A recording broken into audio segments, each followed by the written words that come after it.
Brazil versus Panama. Let's get right into it. So firstly, I want to start in the 11th minute here with a long ball by the Panama goalkeeper. This was one of the avenues Panama sought to use to try and get up the pitch. Unfortunately, it's defended. From there, Brazil are able to play over Panama's weak attempt at a press, playing long into Beatrice, who combines really nicely, actually did all game actually, with Davinia, and they're able to make an escape down this right-hand side channel. Now, these slick 1-2s were characteristic of Brazil's game, eventually leading to here having Brazil in their preferred shape. So it's a 3-1. So you have your centre back as well as Luana as your CDM, with your near-sided fullback pushing really high up and all of the forwards staying really narrow. That forces the rest of the Panama team, Cox was a little bit injured here, so you'd normally be there, to stay narrow, as well as also the defensive backline, the 5. So you're going to see Brazil going to constantly switch possession from right to left, having their fullbacks push really high up in those wide spaces, but eventually they're going to come back down this left-hand side and then have combination play in this wide left-hand space and then swinging across. And so we see that as this play develops, we have Adriana able to underlap and the rest of the forwards getting into the box. That's defended. They have a throw-in. They have some slick 1-2 passing, and Panama just aren't really able to follow the movement of Brazil when they start to do 1-2s. Fortunately for Panama here,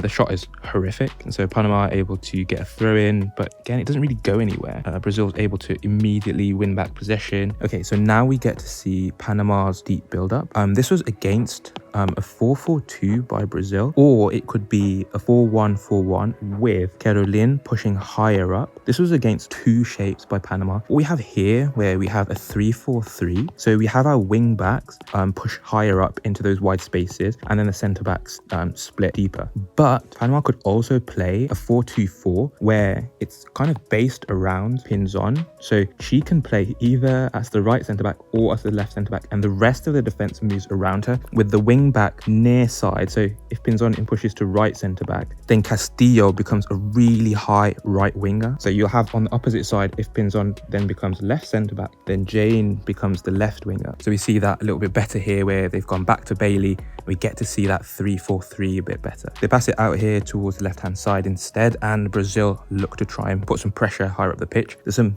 quite a nice movement here by Quintero, but this is kind of the issue with Panama as a whole. They really struggle because their team seemed a bit disjointed. So instead of Vargas just kicks the ball up the line, although she actually has Quintero drop into a position where she can easily pass to her. And so Vargas decides to basically just give Brazil back possession. We end up with that 4-2 midfield shape against a 5-4-1 for Panama. A slight nuance on Panama's shape where the far-sided wide midfielder will try and tuck in as much as possible, and if possible they'll try and also push out so that they can go and press towards the centre backs for Brazil. So if the ball is as it is here on the right hand side for Panama, then Cox is going to try and push out and try and put more pressure on Lauren. And then, as we mentioned earlier, we have Brazil playing it first to one side to drag Panama towards that side, and then they just switch it back to the other side, as we see here, and then we're getting combination play out in the wide space. Unfortunately, this attempted back heel doesn't come off. Brazil are able to get the ball back almost immediately, and from there Panama actually are able to win back possession here, and they try and start a counter-attack.